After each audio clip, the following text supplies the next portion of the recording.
Elena Cross sent the text at 11:47 p.m. on a Friday night she'd never be able to take back. Come get me. 2 words. No explanation, no safety net, just reckless want aimed at the one man she had no business wanting. Her boss, Vincent Moretti, a man whose power extended into shadows most people pretended didn't exist. She stared at her phone, wine-drunk and terrified, waiting for the humiliation of silence or the professional devastation of a response. What she got instead was a knock on her door 9 minutes later and a look in his eyes that told her he'd been waiting for her to break first. If you're watching from your city tonight, drop a comment and let me know where this story is reaching. Hit that like button and stay with me until the end. Because what happens when the quietest person in the room finally stops playing it safe is about to get very, very complicated. Elena Cross had perfected the art of being forgettable. It wasn't something she was born with. It was survival. In Vincent Moretti's office, in his world, the people who lasted were the ones who knew how to be useful without being noticed. The ones who didn't ask questions. The ones who understood that loyalty wasn't just valued, it was mandatory. And the cost of breaking it was something you didn't come back from. She'd been his executive assistant for 11 months. 11 months of arriving before him, leaving after him, managing his schedule with military precision, and making sure his coffee was exactly how he liked it. Black, no sugar, hot enough to burn if you weren't careful. 11 months of being so damn good at her job that he never had to think about her. Except she thought about him constantly. It was pathetic, really. The kind of cliché that made her cringe every time she caught herself staring too long when he rolled up his sleeves or laughed, rare but devastating, at something one of his associates said. Vincent Moretti was not a man you developed feelings for if you had any sense of self-preservation. He was 42, intimidatingly self-possessed, and moved through the world like someone who'd never once questioned whether he belonged in a room. His business empire looked clean on paper. Real estate development, private equity, consulting. But Elena wasn't stupid. She'd seen enough in 11 months to know the truth lived in the margins. The late-night calls he took in Italian. The men who came to the office in expensive suits and left looking either relieved or terrified. The way people stepped aside when he walked into a room, not out of respect but out of something older and more primal, fear. And somehow, despite all of that, or maybe because of it, she'd fallen for him so hard it made her feel ridiculous. She never let it show. Not once. At work she was polite, competent, borderline robotic. She answered his emails within minutes, anticipated his needs before he voiced them, and kept her personal life so far removed from the office that most of her coworkers probably assumed she didn't have one. Which, to be fair, wasn't entirely wrong. Her life outside of work consisted of her tiny studio apartment in a building with bad heating, a handful of acquaintances she saw maybe once a month, and a growing collection of books she was too tired to read. It was safe. Boring. Lonely as hell. And she'd convinced herself she was fine with it. Until tonight. Tonight, she'd made the mistake of saying yes when her friend Nicole had insisted they go out for drinks. Nicole was one of those aggressively social people who treated Friday night like a competitive sport, and Elena had run out of excuses to avoid her. So she'd gone. She'd sat at a loud bar in the East Village, nursed 2 glasses of wine that turned into 4, and listened to Nicole give her the same pep talk she'd been giving for months. "You're 28 years old and you live like a nun," Nicole had said, leaning across the table with the kind of intensity only drunk people could muster. "When was the last time you did something reckless? When was the last time you even wanted something?" Elena had laughed it off, but the wine had loosened something in her chest. "I want things." Like what? She should have lied. Should have said a vacation or a promotion or literally anything other than the truth. But the alcohol had stripped her down to raw honesty, and before she could stop herself, she said, "My boss." Nicole's eyes had gone wide. "Vincent Moretti? Forget I said that. Oh my God, you're in love with him." "I'm not." "You are. You're in love with your terrifying mob boss." "He's not a mob boss," Elena had said, even though they both knew that was a semantic argument at best. Nicole had grinned, wicked and delighted. "Then text him." "Absolutely not. Do it. Right now. What's the worst that could happen? I could lose my job, my apartment, possibly my kneecaps." Or, Nicole had said, leaning in closer, he could show up. And that's how Elena had ended up alone in her apartment at 11:47 p.m., staring at her phone with her heart trying to punch its way out of her chest. She'd typed the message 3 times and deleted it twice. The third time, she'd hit send before she could think better of it. Come get me. No context, no explanation. Just 2 words sent to a man who could ruin her life without breaking a sweat. She sat on her couch, phone clutched in both hands, waiting for the inevitable. He wouldn't respond. Or worse, he'd respond professionally, something polite and distant that would make Monday morning unbearable. She'd have to quit, move, change her name, fake her own death maybe. Her phone buzzed. Vincent Moretti. Address? Her breath caught. She stared at the screen, convinced she'd hallucinated it. Another buzz. Vincent Moretti. Elena. Her hands were shaking so badly she almost dropped the phone. She typed her address, sent it, and immediately wanted to throw up. Vincent Moretti. Don't move. She sat frozen on her couch, heart hammering, brain spinning through every possible version of what happened next. Maybe he was coming to fire her in person. Maybe he was angry. Maybe a knock. She looked at her phone. It had been 9 minutes since she'd sent the first text. 9 minutes. She stood on shaking legs, crossed the small space to her door, and opened it.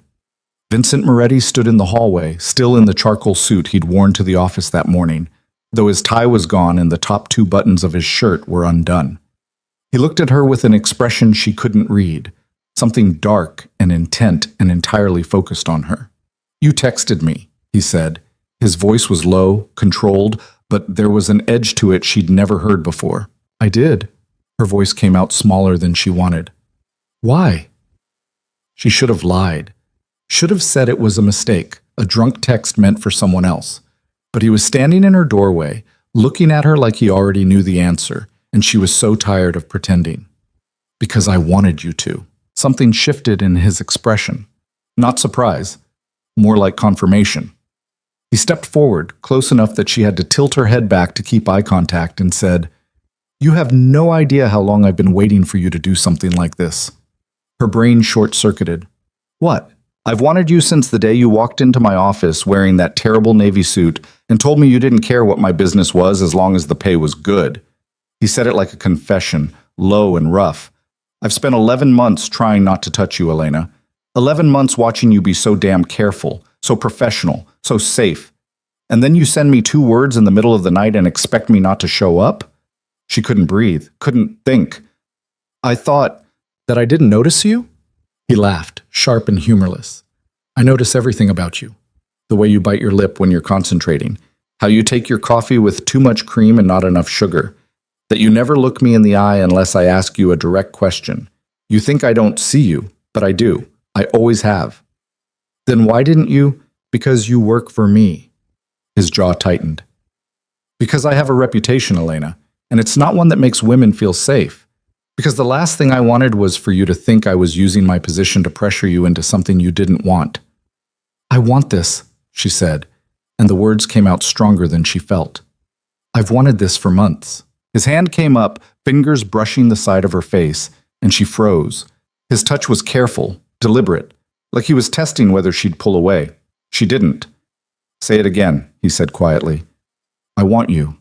He kissed her. It wasn't gentle. It was 11 months of restraint breaking apart all at once.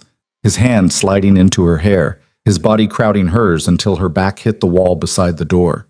She gasped against his mouth, and he took the opportunity to deepen the kiss, tasting like whiskey and want, and something she couldn't name but desperately needed more of. Her hands fisted in his shirt, pulling him closer, and he made a low sound in his throat that sent heat straight through her. She'd imagined this, of course she had, but the reality was nothing like the fantasy. He kissed like he did everything else, with total focus, like she was the only thing in the world that mattered. When he finally pulled back, they were both breathing hard. His forehead rested against hers, his hand still tangled in her hair. This changes everything, he said. I know. I don't do casual, Elena. If we do this, it's not just tonight. Her heart was racing so fast she thought it might give out. What is it then?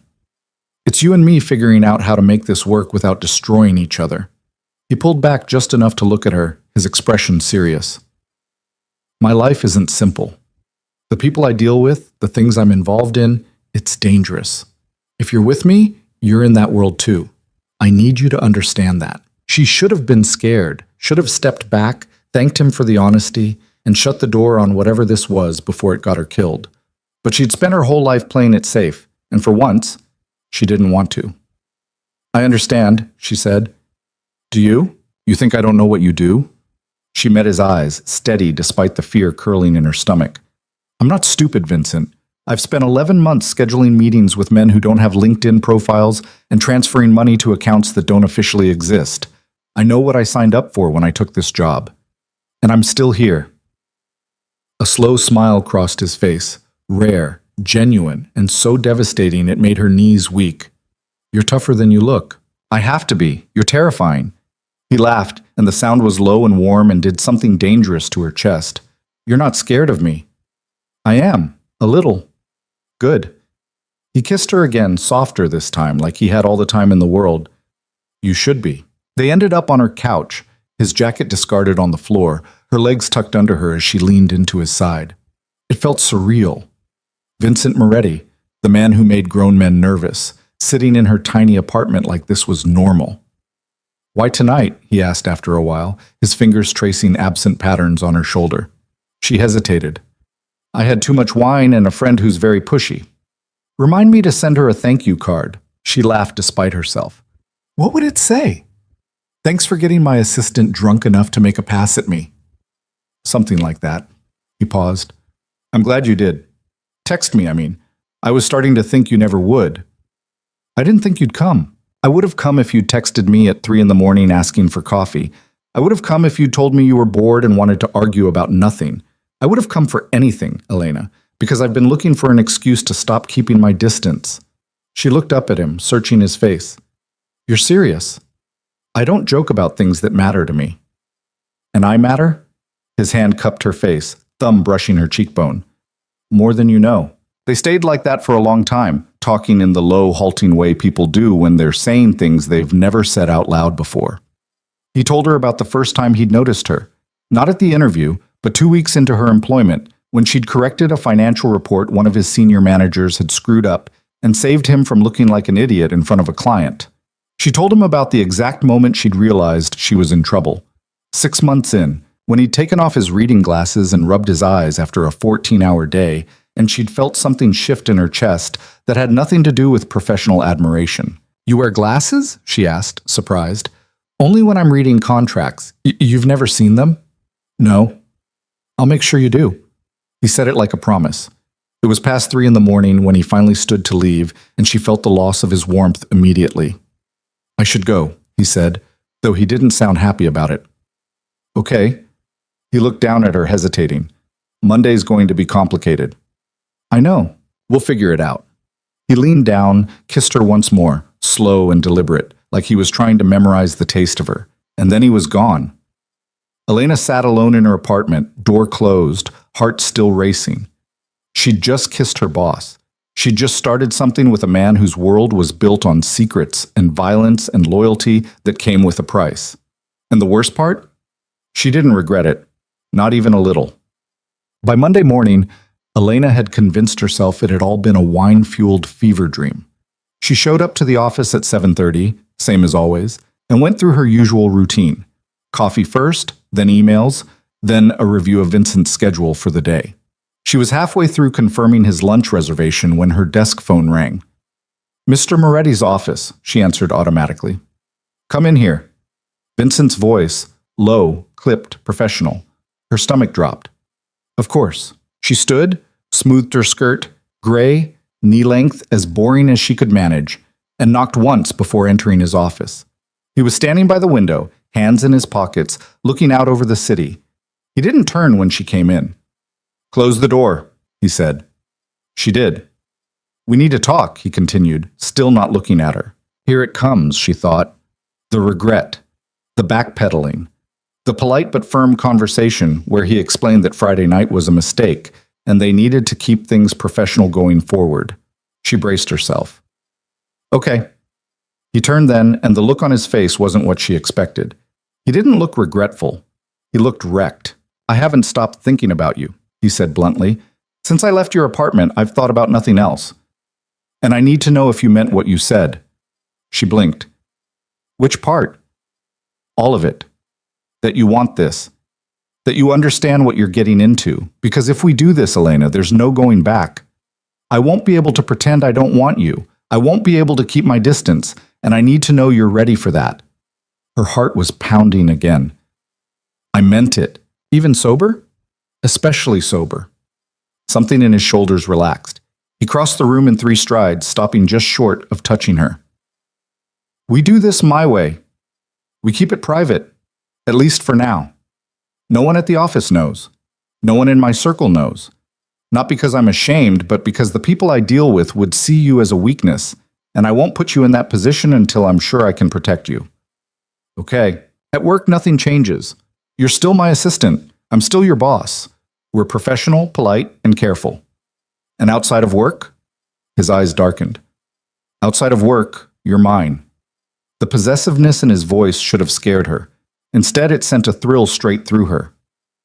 Okay, she said again, breathless. He reached out, fingers brushing hers, the barest touch, but it felt like a brand. I'll pick you up tonight, 7 o'clock. Wear something you don't mind ruining. Her eyebrows shot up. Ruining? A slow, dangerous smile. We're going somewhere you'll need to get your hands dirty. That's ominous. You said you wanted in. This is me letting you in. He stepped back, putting distance between them again, and just like that, he was Vincent Moretti, CEO, untouchable and in control. That's all, Miss Cross, he said, his tone perfectly professional. Hold my calls until 9:30. She left his office on shaking legs, closed the door behind her, and sat at her desk trying to remember how to breathe. What the hell had she just agreed to? His son. At 7 o'clock sharp, Vincent's car pulled up outside her building. Elena had changed 3 times before settling on dark jeans, a plain black sweater, and boots that could handle rough terrain. She had no idea where they were going, but somewhere you'll need to get your hands dirty didn't sound like a 5-star restaurant. The driver, a man named Marco, who she recognized from occasional office appearances, opened the door for her without a word. She slid into the back seat and found Vincent waiting, dressed down in dark slacks and a fitted Henley that did absolutely nothing to make him look less intimidating. Hey, she said. Hey. He looked her over, approval flickering across his face. Good, you dressed smart. Where are we going? You'll see. They drove for 40 minutes, leaving the city behind and heading into industrial Brooklyn, the kind of area where warehouses outnumbered people and streetlights were more suggestion than reality. Elena's nerves ratcheted up with every passing block. Finally, Marco pulled into a lot behind a nondescript building and parked. Vincent looked at her. Last chance to change your mind. About what? About whether you really want to see what I do. She met his eyes. I'm here, aren't I? He smiled, small, almost proud, and got out of the car. She followed. Inside, the building was cleaner than she expected. Concrete floors, metal shelving, fluorescent lights that buzzed faintly overhead. It looked like a storage facility, except for the 4 men standing near the back, and the one tied to a chair in the center of the room. Elena stopped walking. Vincent glanced back at her. You okay? She swallowed hard. Who is he? Someone who stole from me. Vincent's tone was calm, matter-of-fact. He thought I wouldn't notice. He was wrong.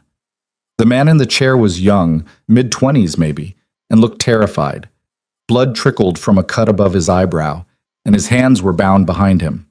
Vincent walked closer, and the room went silent. Tony, Vincent said, almost conversationally, you want to tell me why you thought skimming 30 grand from my accounts was a good idea? I didn't. I swear, Mr. Moretti, I didn't. Don't lie to me. Vincent's voice didn't rise, but the temperature in the room dropped 10 degrees. I have the transfer records. I have the emails. I have everything. So let's try this again. Why? Tony's face crumpled.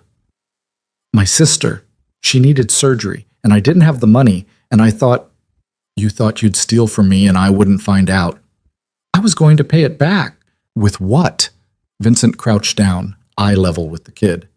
You make $45,000 a year. You have $1,800 in your checking account and maxed out credit cards. You weren't going to pay me back, Tony. You were going to hope I didn't notice and pray you got lucky. I'm sorry. I don't care if you're sorry. Vincent stood, brushing imaginary dust off his pants. I care that you broke the rules. You know what happens when people break my rules. Elena's stomach twisted. Please, Tony whispered. Please, I'll do anything. Vincent looked at him for a long moment, then sighed. How much does your sister need? Tony blinked. What? The surgery. How much? 40,000. Vincent pulled out his phone, typed something, and within seconds, Tony's phone buzzed in his pocket. Even tied up, the sound was audible. Check it, Vincent said to one of his men. The man retrieved Tony's phone, looked at the screen, and nodded. 40,000. Just hit his account. Tony stared, uncomprehending. I don't... Here's how this works, Vincent said. I just paid for your sister's surgery. You're going to pay me back, every cent, with interest, over the next 5 years. You'll do it through payroll deduction, which means you'll be working for me for at least that long. You try to run, you try to quit, you try anything stupid, and I'll take it out of your sister's hospital. Are we clear? Yes, Tony choked out. Yes, sir. Good. Vincent nodded to his men. Untie him. Get him out of here. As Tony was escorted out, shaking, crying, but alive, Vincent turned and walked back to Elena. She hadn't moved. You paid for his sister's surgery, she said quietly. I did. After he stole from you. You made a stupid choice for a decent reason. I'm not a monster, Elena. I just can't afford to look weak. He studied her face. You okay? She thought about it. Really thought about it. Yeah, I think I am. You're not scared? I'm terrified, she admitted, but not of you. His expression softened. Come on, I'll buy you dinner.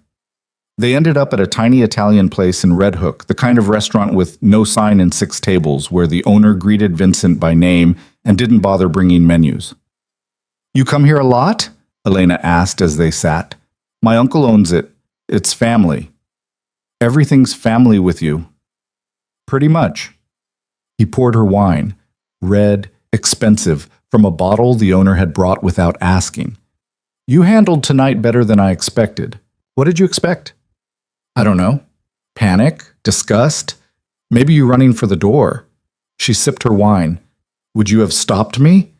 No, I would have made sure you got home safe, and then I would have let you go. He leaned back, watching her.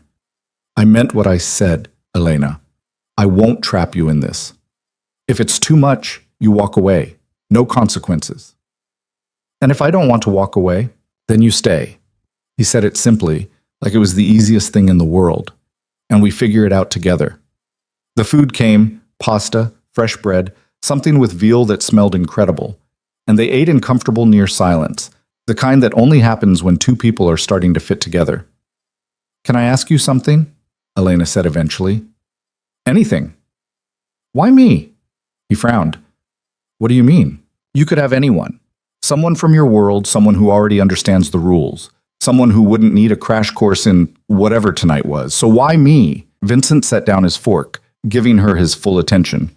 Because you're the first person in 10 years who looked at me and didn't see a weapon. You see a person. Maybe not a good one, but a person. He paused. And because when you smile, really smile, not the polite thing you do at the office, it's the best thing I've seen in a long time. Her chest went tight. That's true, he finished. I don't lie to you, Elena. I won't start now.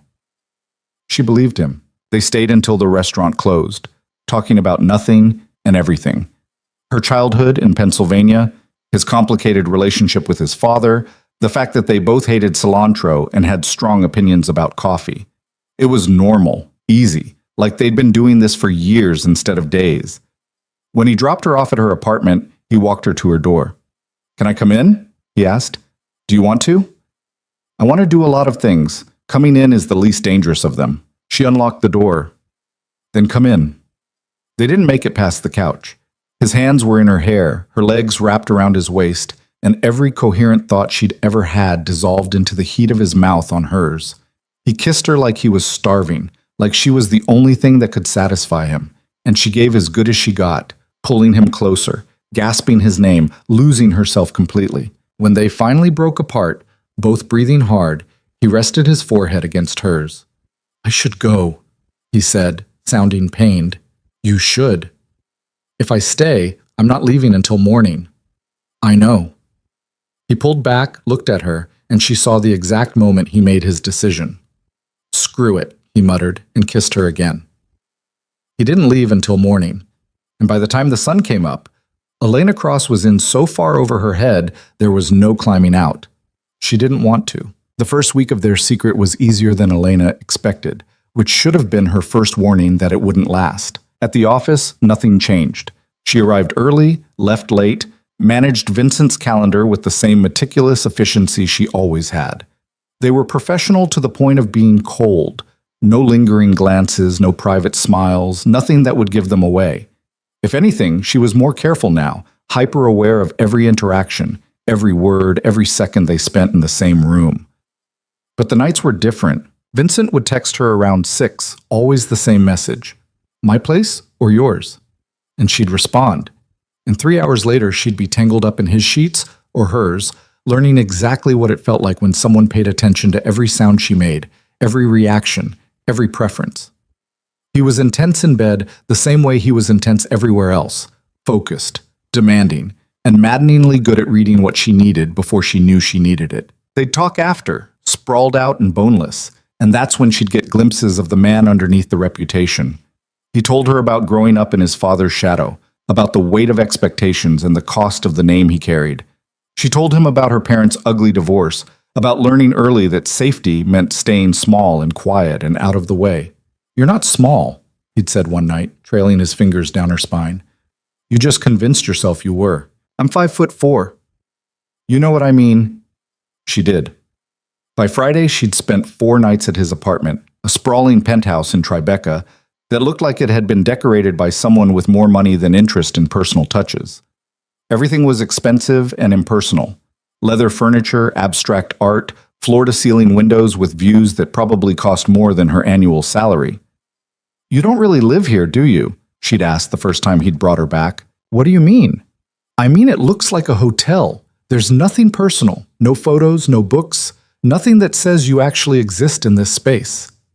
He'd looked around like he was seeing it for the first time. "I guess I don't think about it much." "Where do you actually feel at home?" He'd pulled her close, kissed the top of her head. Still figuring that out. Now it was Friday night again, exactly 1 week since the text that had started everything, and Elena was sitting on his couch wearing one of his shirts, watching him pour whiskey into 2 glasses. "We should talk," he said, handing her one. Her stomach dropped. That's never a good start to a conversation. "It's not bad. It's just, we need to establish some things." He sat next to her, close enough that their knees touched.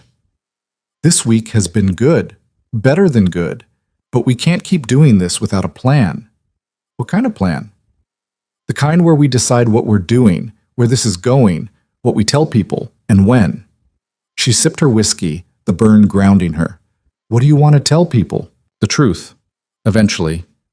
But not yet." He ran a hand through his hair, a rare tell that he was less composed than he seemed.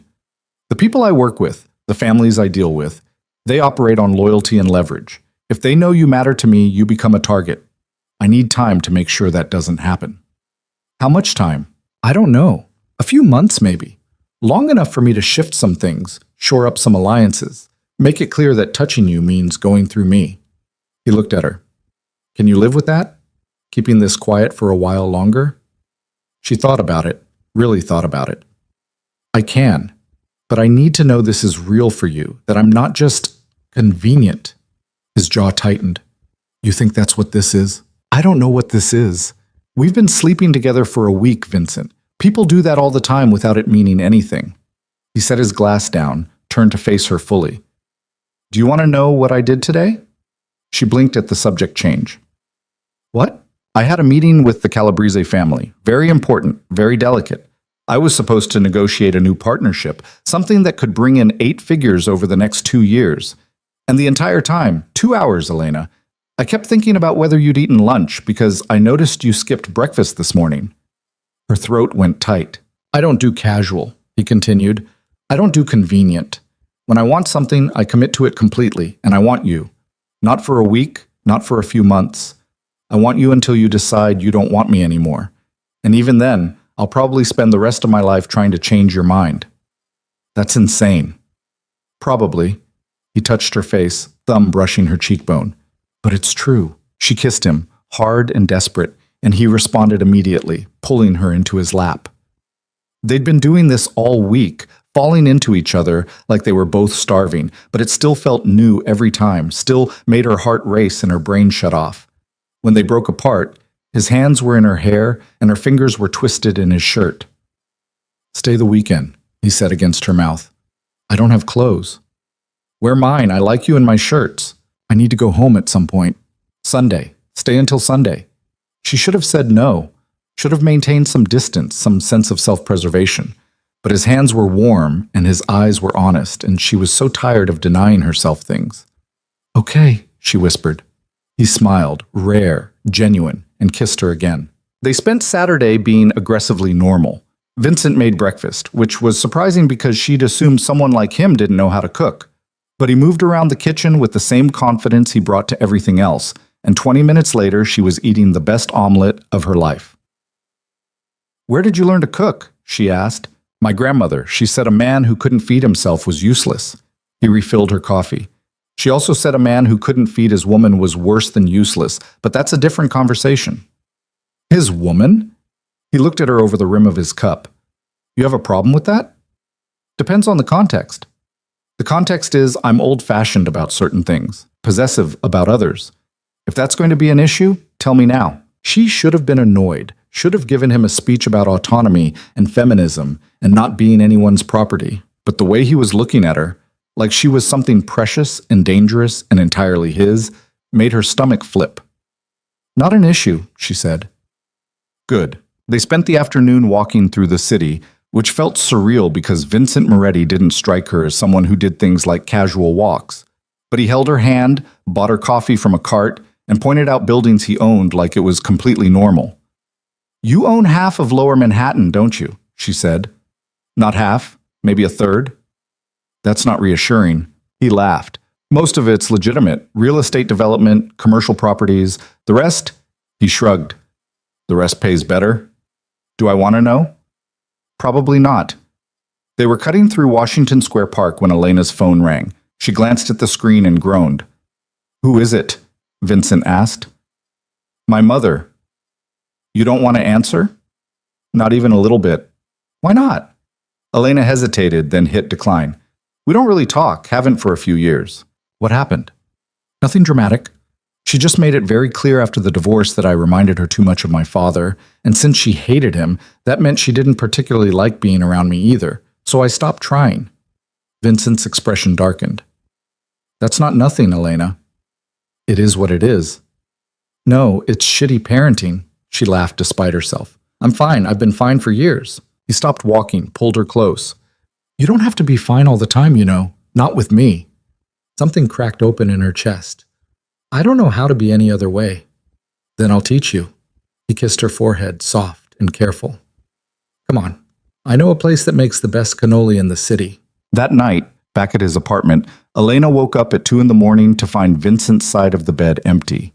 She pulled on his shirt and wandered out to the living room, where she found him standing by the windows, phone pressed to his ear, speaking rapid Italian. He saw her and held up one finger. 1 minute. She nodded and curled up on the couch, watching him. Even at 2 a.m., shirtless and barefoot, he radiated authority. Whatever conversation he was having, it wasn't good. His jaw was tight, his free hand clenched into a fist, and the words coming out of his mouth had an edge that made her glad she didn't understand them. Finally, he hung up. "Everything okay?" she asked. He looked at her for a long moment, then crossed the room and sat next to her. "No, but it will be."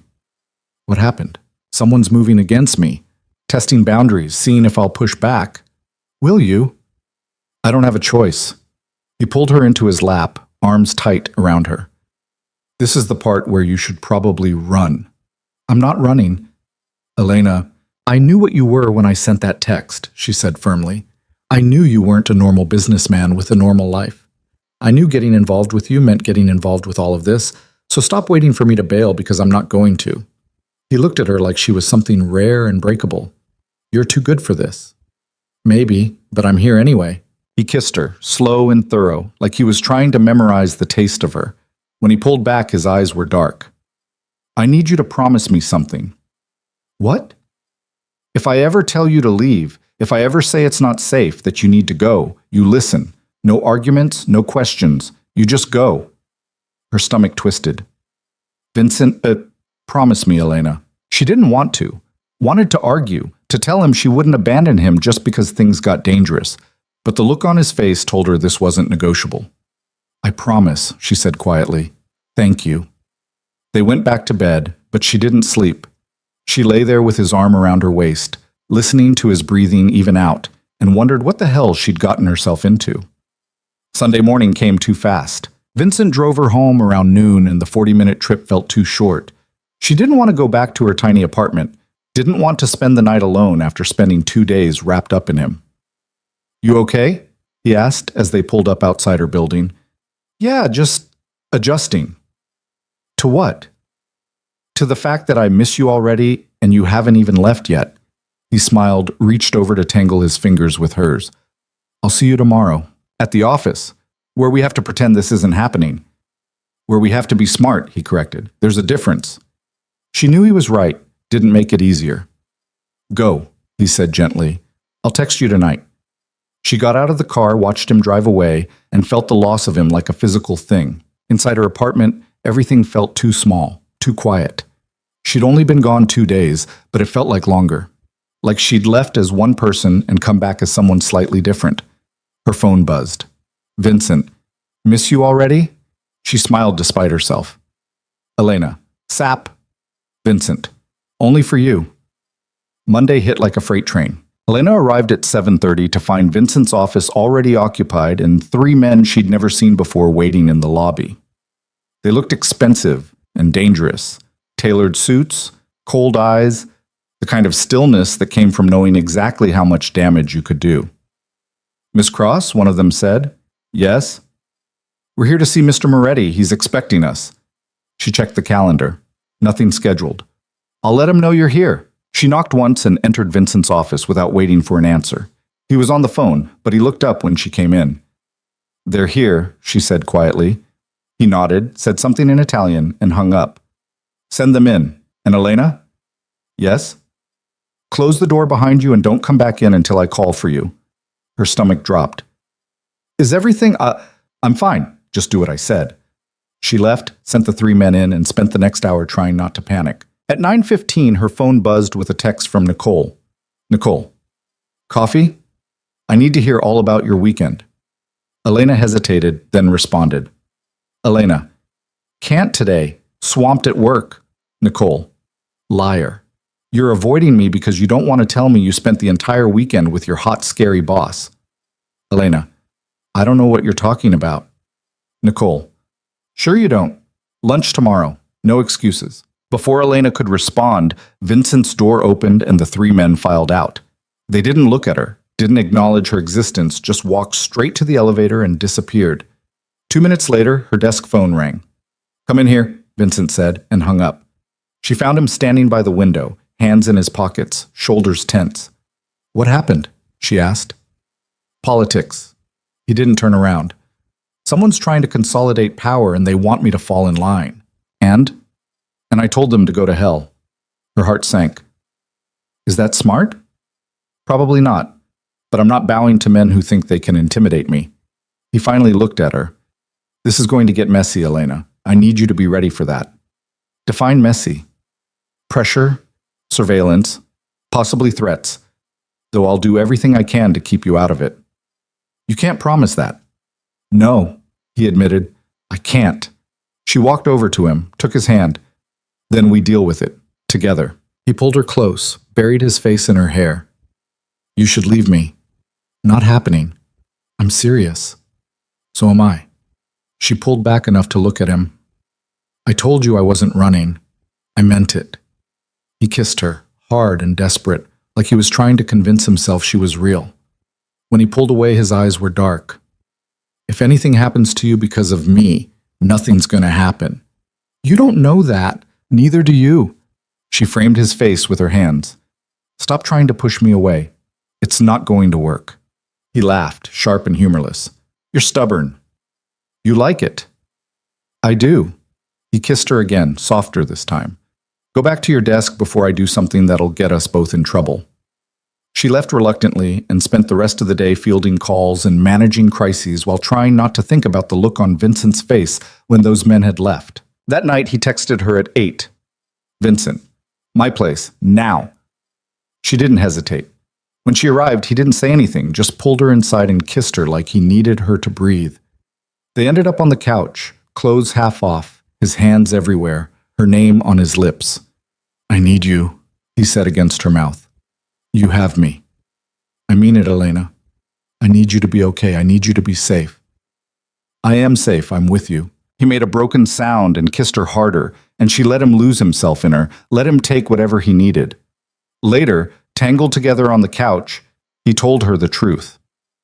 The families are fracturing, he said quietly. There's been a power vacuum since Castellano died, and everyone's trying to fill it. Some people think I should step up. Others think I'm too young, too American, not traditional enough. And a few think I should be removed entirely. Removed how? Use your imagination. Fear spiked through her. Vincent, I'm handling it. I have allies and I'm not easy to kill. But it's going to be tense for a while. Dangerous. He looked at her. If you want out, now's the time. How many times do I have to tell you I'm not leaving? Until I believe you. She straddled his lap, forcing him to meet her eyes. I am not leaving you. Not because it's dangerous. Not because it's complicated. Not because you keep trying to give me an exit. I'm here, Vincent. Deal with it. He stared at her, something shifting in his expression. You're the best thing that's ever happened to me. I know. He laughed, surprised, and pulled her down into a kiss that tasted like relief. The next 2 weeks were a blur of work, stolen nights, and escalating tension. Vincent was busier than usual, taking more meetings, making more calls, and coming home later and later. Elena tried not to worry, but it was hard when she could see the strain in his face, the weight he was carrying. Talk to me, she said one night, curled up next to him in bed. About what? Whatever's eating you alive. He was quiet for a long time. I'm trying to build something that lasts, something legitimate that doesn't depend on violence and fear. But the people I work with, the families, they don't want that. They want things to stay the way they've always been. So change it. It's not that simple. Why not? Because the second I step too far out of line, I become a liability, and liabilities get eliminated. She propped herself up on one elbow, looking down at him. Then find a way to make yourself indispensable. Make it so they need you more than they want you gone. You make it sound easy. I didn't say it was easy. I said it was possible. She traced the line of his jaw. You're the smartest, most ruthless person I've ever met. If anyone can do it, it's you. He pulled her down, kissed her slow and deep. You have too much faith in me. Or you don't have enough in yourself. He didn't argue. 3 days later, everything changed. Elena was at her desk when her phone rang. Not her work line, her personal cell. The number was blocked. She answered, Hello? Miss Cross? A man's voice, unfamiliar, cold. You need to stop seeing Vincent Moretti. Her blood went cold. Who is this? Someone who's trying to help you. He's dangerous, Miss Cross. The longer you stay with him, the more likely you are to get hurt. Walk away while you still can. I don't... The line went dead. Elena sat frozen, phone still pressed to her ear, heart hammering. Someone knew. Someone knew about her and Vincent, and they just threatened her. She stood on shaking legs, walked into Vincent's office without knocking. He looked up, saw her face, and was on his feet immediately. What happened? Someone just called me. They told me to stop seeing you. His expression went lethal. What did they say? Exactly. She repeated the conversation word for word, and with every sentence, Vincent's jaw got tighter. Fuck, he said quietly. Who was it? I don't know, but I'm going to find out. He pulled out his phone, made a call, started speaking in rapid Italian. Elena stood there, listening to him tear into whoever was on the other end, and felt the first real flicker of fear. This was real. The danger, the threats, the violence, all of it was real, and it was coming for her now. When Vincent hung up, he looked at her with an expression she'd never seen before. Raw fear. You're not going home tonight, he said. Vincent, you're staying with me until I figure out who made that call and why. Non-negotiable. You can't just... Elena. He crossed the room, took her face in his hands.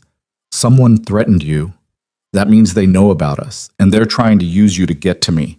I will burn this entire city down before I let anyone hurt you, but I need you to work with me. Please." She saw it then, the fear underneath the control, the desperation he was trying to hide. "Okay," she said. "Okay." He kissed her forehead, pulled her close, and she felt him shaking. That night, she moved into Vincent's apartment with a single bag of clothes and a growing sense that her life had just fundamentally changed. And she was right, because by morning, Vincent had a name, an address, and a plan. And Elena Cross was about to learn exactly what it meant to be loved by a man like Vincent Moretti. The name Vincent got was Marco Salerno, a mid-level enforcer for the Rossini family who'd been making noise about moving up. The address was a walk-up in Astoria.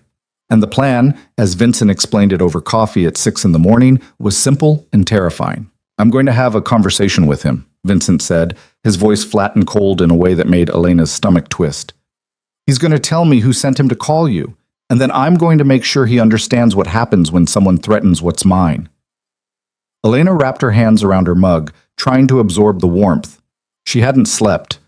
Every time she'd closed her eyes, she'd heard that voice on the phone. "Walk away while you still can." What if he doesn't talk? "He'll talk." Vincent said it with such certainty that she didn't doubt him. "And then what?" "Then I deal with whoever's pulling his strings." "Deal with how?" He looked at her across the table, and she saw the answer in his eyes before he said it. "However I need to." She should have been horrified, should have told him to call the police, to handle this legally, to do literally anything other than what he was planning. But she'd seen enough of his world to know that the law didn't apply here. The rules were different, older, enforced with violence instead of courtrooms. "I'm coming with you," she said. "Absolutely not." "Vincent, no. This isn't like the warehouse with Tony. This is going to get ugly, and I will not have you anywhere near it. Someone threatened me. I have a right to know why. And you will know, after I handle it." He reached across the table, took her hand. "I need you to trust me on this. Stay here. Marco's outside. He'll make sure no one gets near the building. I'll be back in a few hours." "You can't promise that." "I can, and I am." He stood, leaned down to kiss her forehead. "Lock the door behind me. Don't answer it for anyone except Marco. If something feels wrong, you call me immediately." "This whole thing feels wrong." "I know, but I'm going to fix it." He left before she could argue, and Elena spent the next 4 hours pacing his apartment like a caged animal, checking her phone every 30 seconds and trying not to imagine all the ways this could go catastrophically wrong. At 10:15, her phone rang. Vincent. She answered before the first ring finished. "Are you okay?" "I'm fine. It's handled." The relief was so intense it made her dizzy. "What happened?" "I'll tell you when I get home. An hour, maybe less." "Vincent, I love you." The line went dead. Elena stood frozen in the middle of his living room, phone still pressed to her ear, brain stuck on the 3 words he'd just thrown at her like they were casual. "I love you." He'd said it like it was obvious, like it was a fact, simple and undeniable, and not something that required build-up or perfect timing or any of the things she'd always thought came before those words. Her hands were shaking. She set the phone down, sat on the couch, and tried to process what had just happened. Vincent Moretti loved her. He'd said it over the phone in the middle of a crisis, right after threatening someone's life, and somehow that made it more real than if he'd planned some perfect moment. When he walked through the door 50 minutes later, she was still sitting in the same spot. He looked tired, his shirt untucked, a bruise forming along his jaw. But he was whole, alive. "Hey," he said. "You're hurt." "It's nothing." Salerno got a swing in before I convinced him talking was a better option. He crossed to the bar, poured himself 2 fingers of whiskey, and downed it in one swallow. Elena stood, walked over to him. "What did he say?" Vincent refilled his glass but didn't drink. He was hired by someone in the Rossini family, not Rossini himself, but one of his captains, a guy named DeMarco, who thinks I'm getting too powerful and wants to remind me I'm not untouchable. "Calling you was supposed to rattle me, make me sloppy." "Did it work?" He looked at her, something dark and possessive in his eyes. "It made me furious. There's a difference." "What did you do to him?" "Salerno broke 2 of his fingers and told him if he ever looked at you, spoke to you, or thought about you again, I'd make sure he didn't have hands to swing at anyone. He said it matter-of-factly, like he was describing a business transaction. Then I made some calls. DeMarco's being handled as we speak. Handled how? He's losing his territory, his crew, and his standing in the family. By tomorrow, he'll be lucky if Rossini lets him keep his life. After that, he's not my problem. Elena processed that. You destroyed his entire operation because he told someone to call me. Yes. That's insane. That's the cost of threatening you. Vincent set his glass down, turned to face her fully. I meant what I said on the phone. Her heart stuttered. Which part?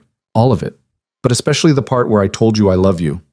He said it quietly, like the words still surprised him. I know it's fast. I know we've only been doing this for a few weeks, but I've spent my entire adult life being careful, being strategic, never letting anyone close enough to matter. And then you sent me that text and everything I thought I knew about what I wanted went out the window. She couldn't breathe. Vincent, you don't have to say it back. I'm not asking you to. I just need you to know that this isn't casual for me. It never was.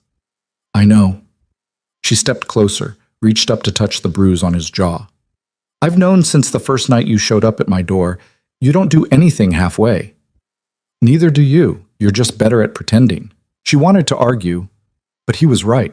She'd spent her whole life pretending to be smaller, quieter, less than what she was. And somewhere in the last few weeks, she'd stopped pretending with him. I love you too, she said, and the words felt huge and terrifying and completely true. I'm pretty sure I've loved you since you paid for Tony's sister's surgery and then threatened to take it back if he ran. It was such a you thing to do, violent and generous at the same time. He laughed, surprised and rough. That's when you knew? That's when I admitted it to myself. I think I knew before then. He kissed her, and it felt different than all the other times. Slower, heavier, like a promise. When they broke apart, he rested his forehead against hers. Move in with me. I'm already here. Officially. Bring your stuff, give up your lease, make this real. Her heart was racing. That's a big step. I know, but I don't want you going back to that apartment. I don't want you anywhere I can't protect you. And selfishly, I don't want to spend another night without you. She thought about her tiny studio with its bad heating and thin walls. Thought about going back to being alone, to pretending this thing with Vincent was something she could compartmentalize and control. Okay, she said. His eyes went wide. Yeah? Yeah, but I'm keeping some of my furniture. Your place looks like a hospital. He grinned, bright and unguarded. Deal.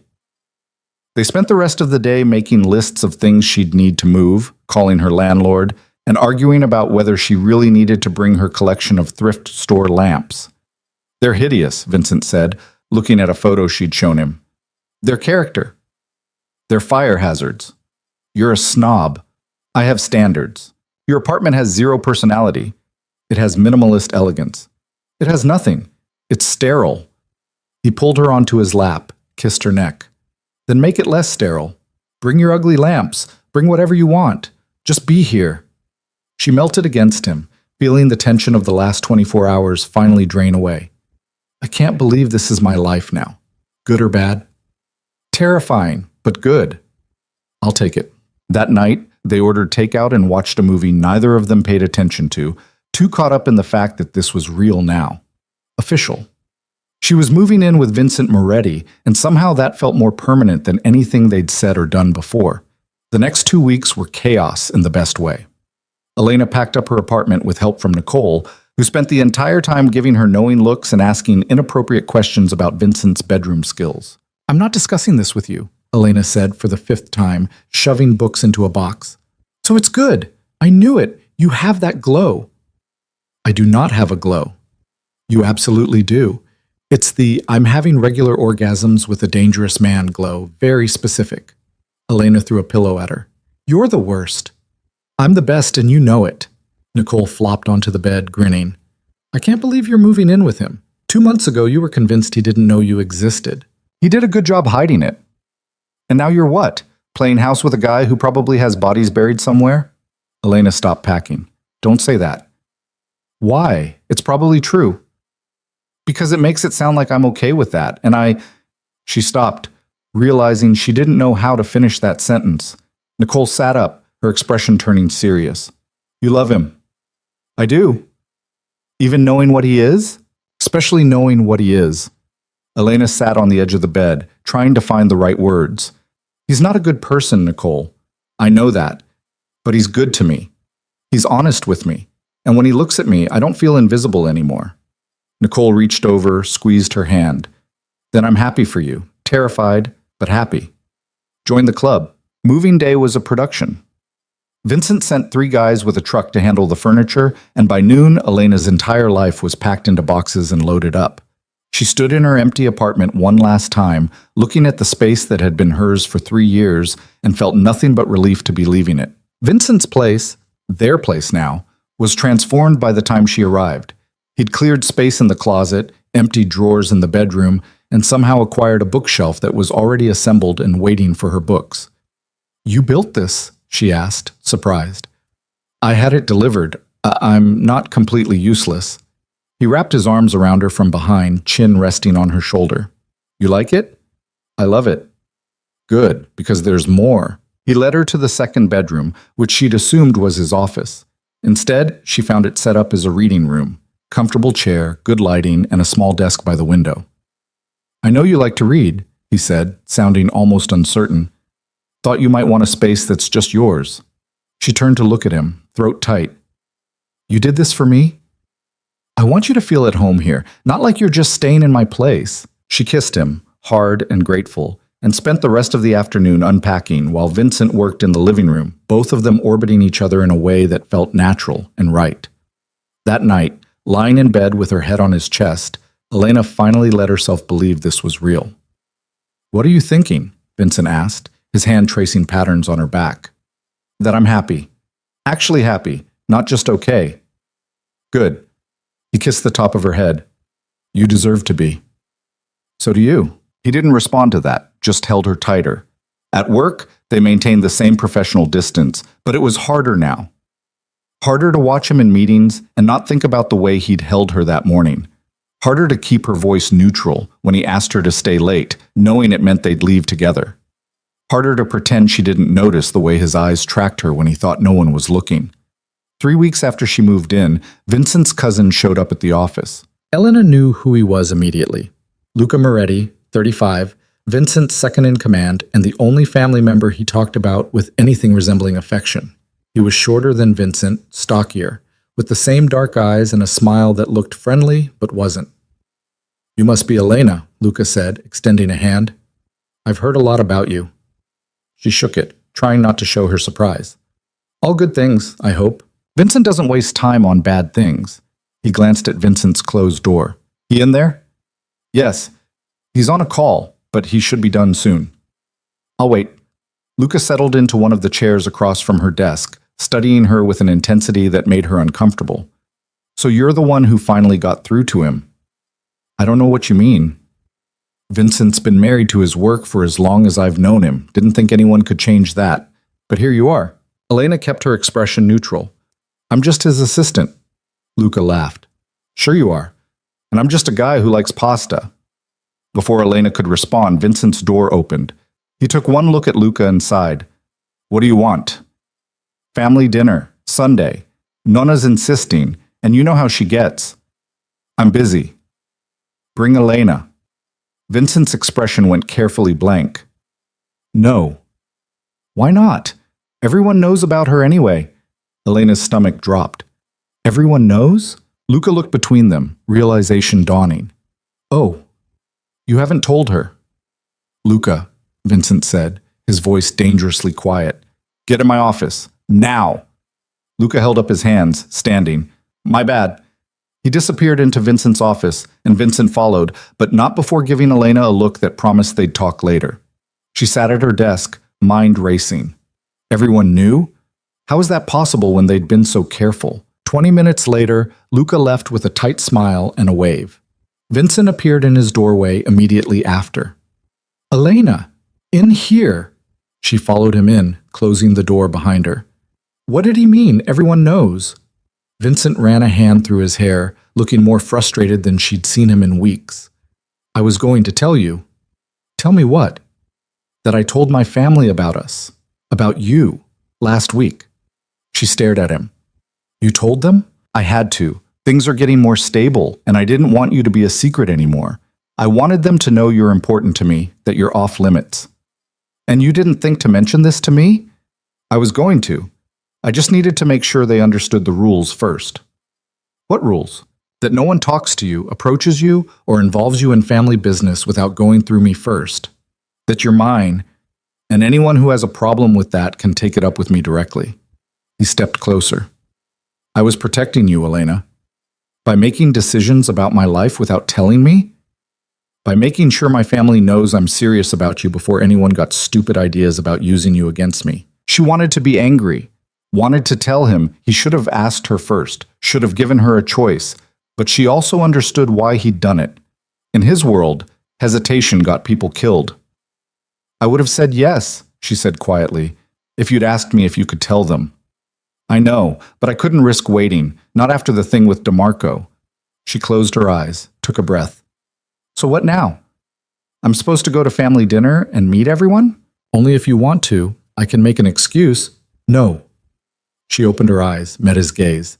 If we're doing this, we're doing it right. I'll go. Relief flooded his expression. You sure? Terrified but sure. He pulled her into his arms and she let herself lean into him.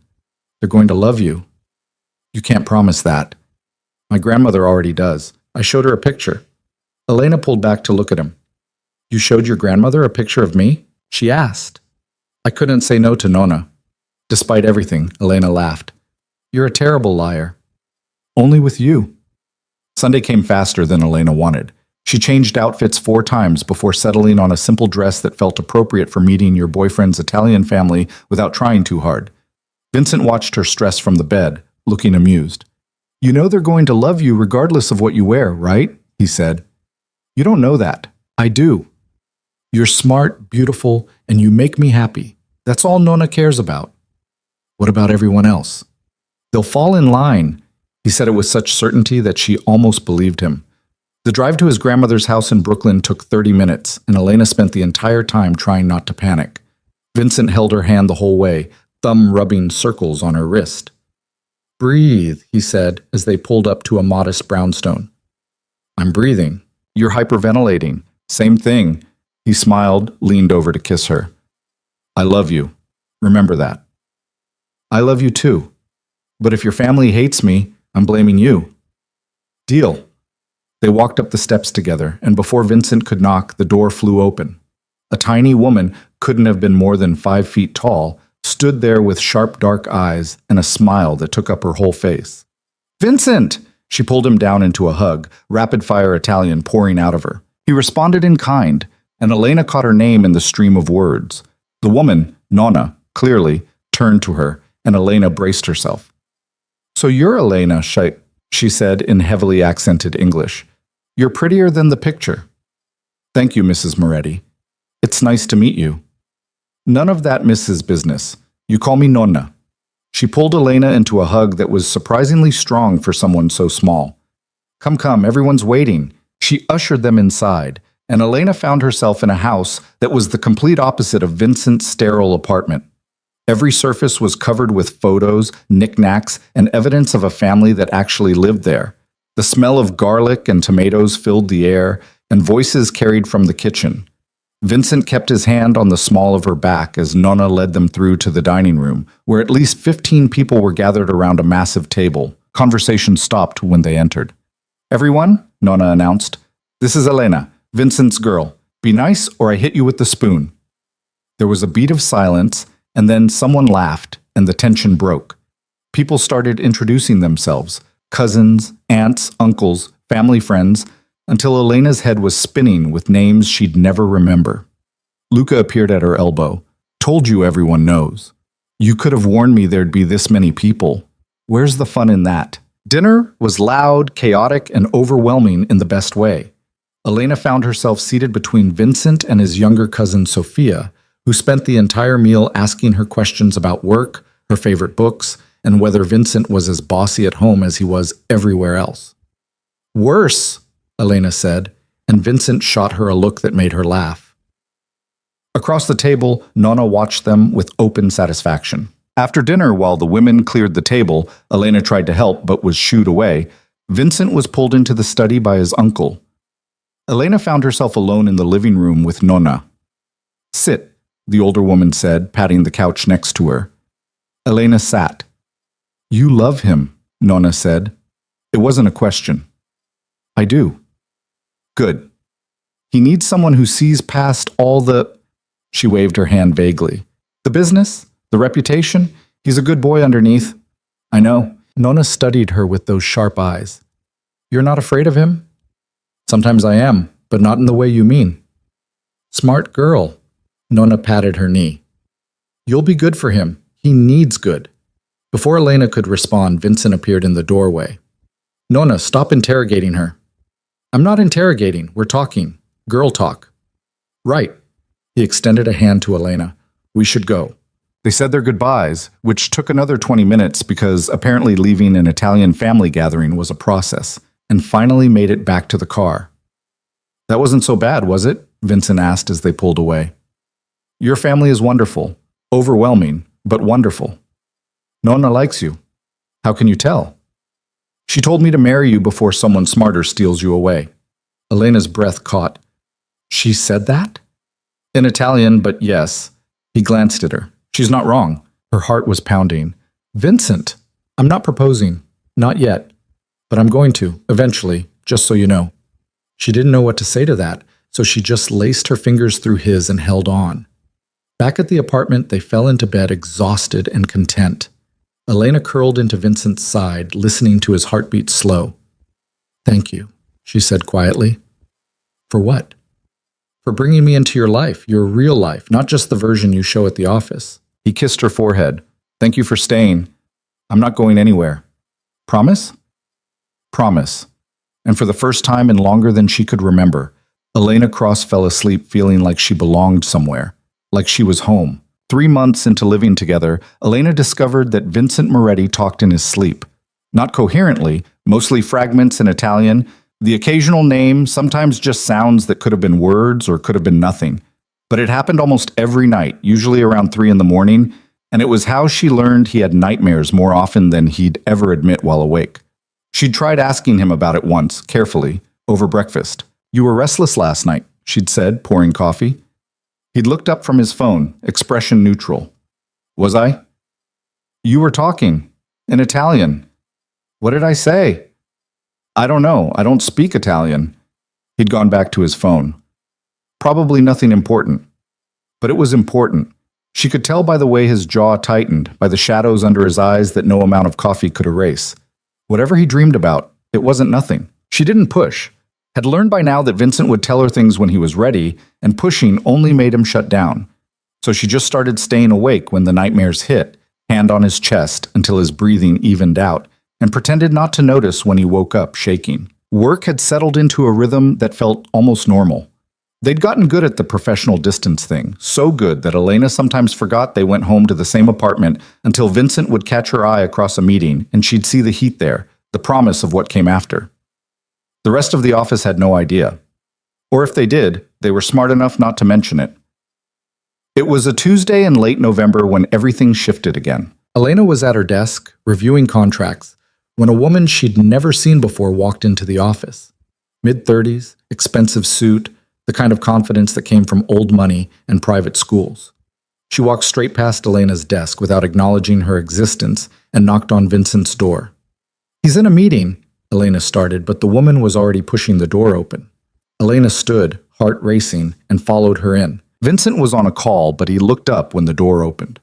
His expression went from irritation to something Elena couldn't quite read when he saw who it was. "I'll call you back," he said into the phone, and hung up.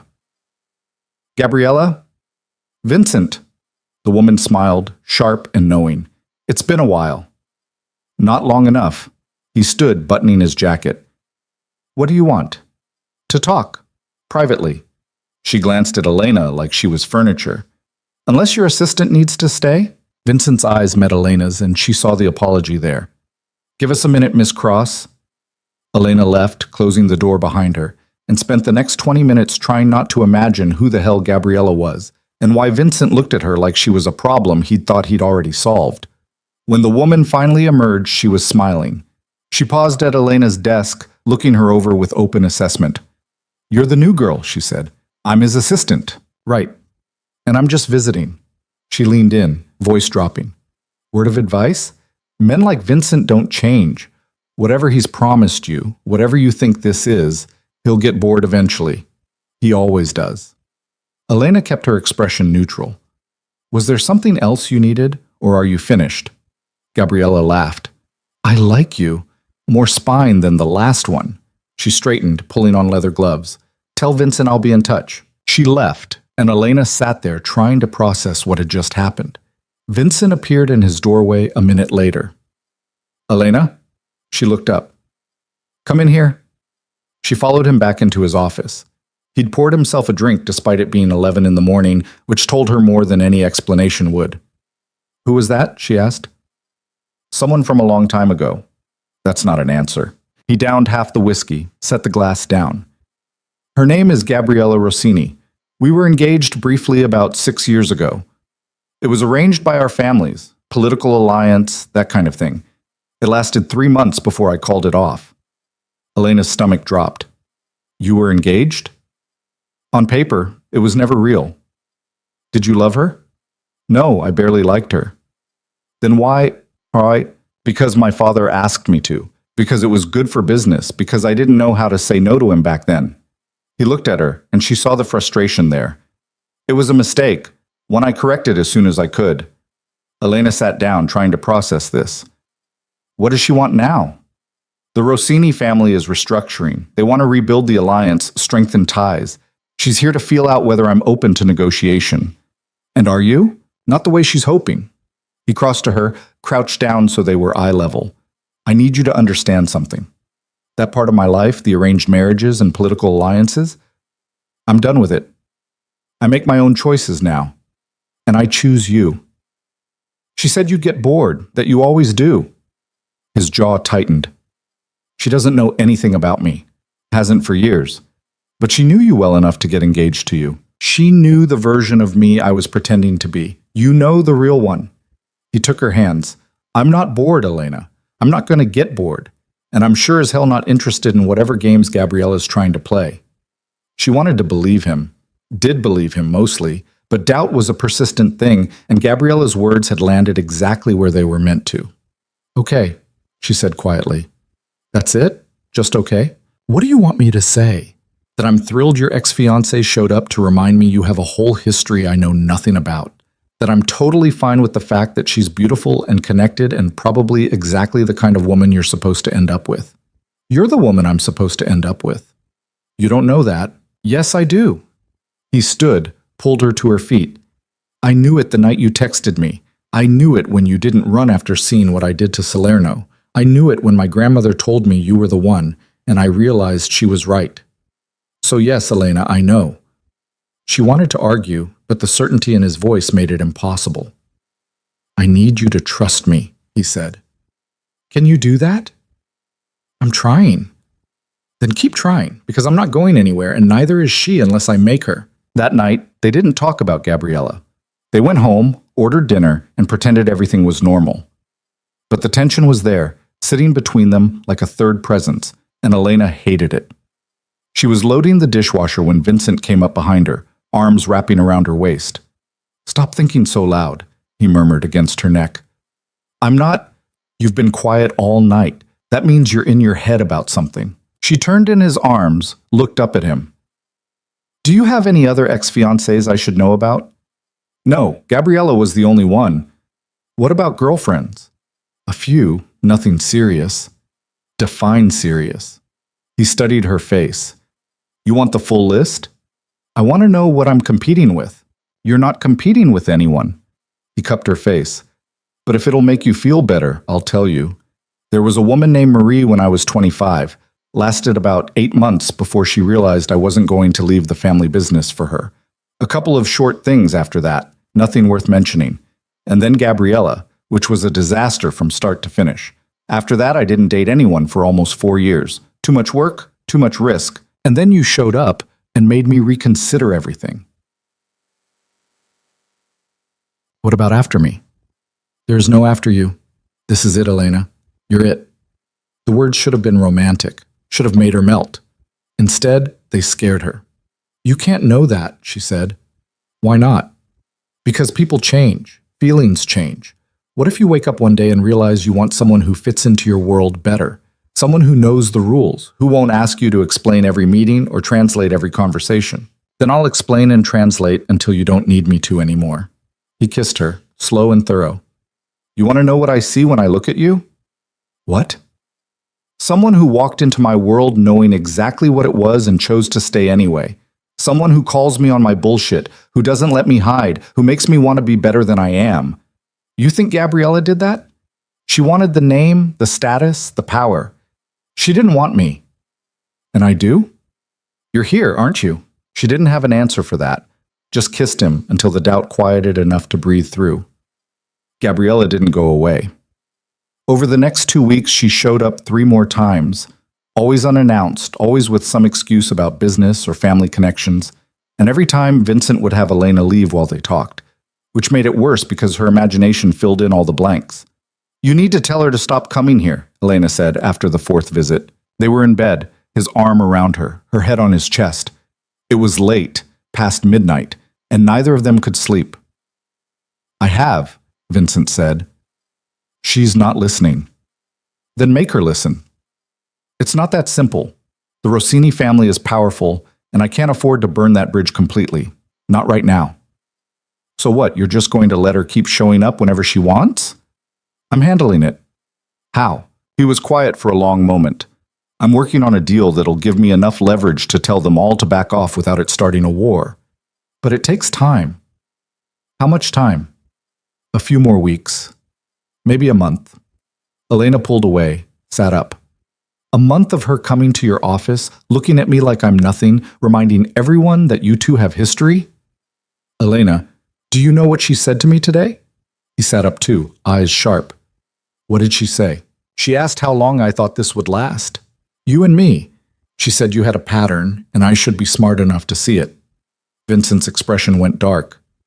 "She had no right. But what if she's right?" Elena hated how small her voice sounded.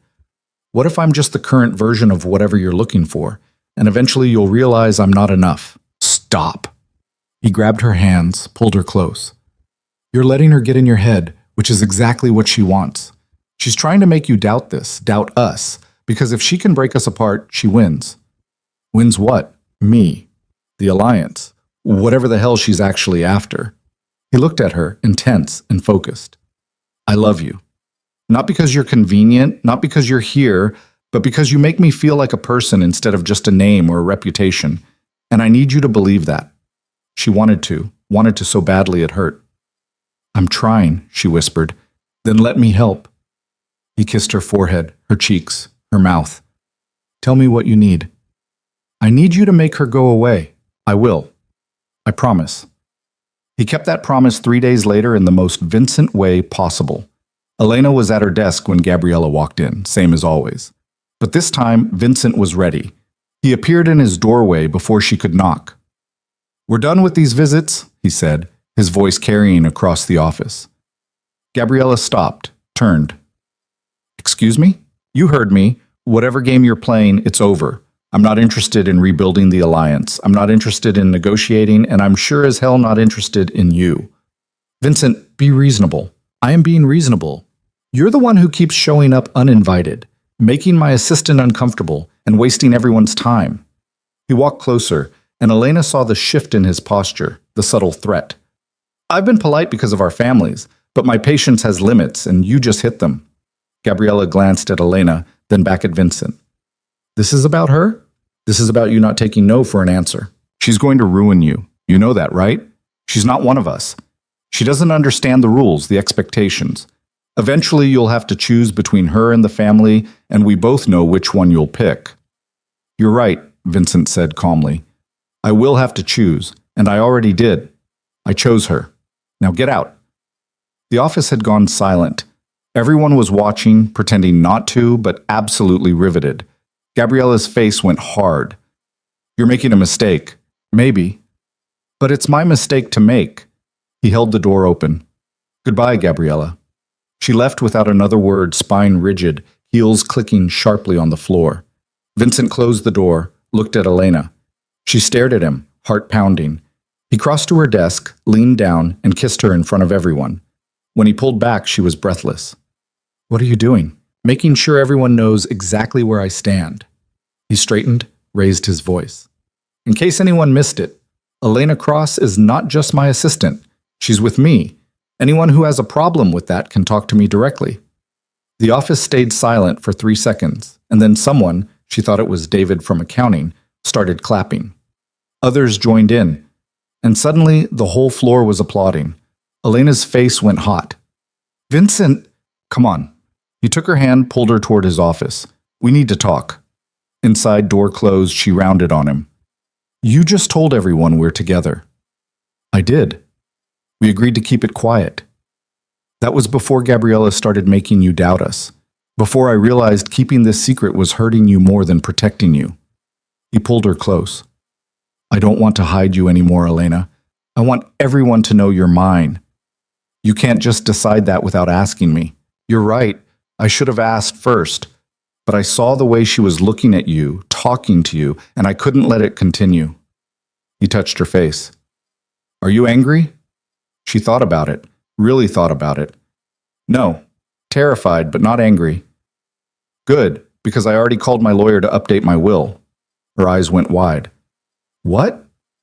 "If something happens to me, you're taken care of. The apartment, the accounts, all of it. I made sure of it this morning." "Vincent, that's insane. We're not even married?" "Not yet, but we will be." He said it like it was inevitable. "And in the meantime, I want you protected." She couldn't breathe. "You can't just plan our entire future without talking to me." "I'm not planning it. I'm telling you what I want. You can still say no." "To what? Marriage? Security? You rewriting your will?" "To all of it, to any of it." He held her gaze. "But I'm hoping you won't." She should have been overwhelmed, should have told him to slow down, to stop making these huge decisions like they were simple. But instead, she just kissed him. "You're crazy," she said against his mouth. "About you? Absolutely." They stayed in his office for another hour talking through what came next, how they'd handle the office knowing, what they'd tell his family, though Nona had apparently known from the start, and how to navigate the inevitable gossip. "People are going to have opinions," Vincent warned. "Let them. Some of those opinions will be ugly. I don't care." He smiled. "You're tougher than I gave you credit for." "I have to be. You're exhausting." "I know." He kissed her.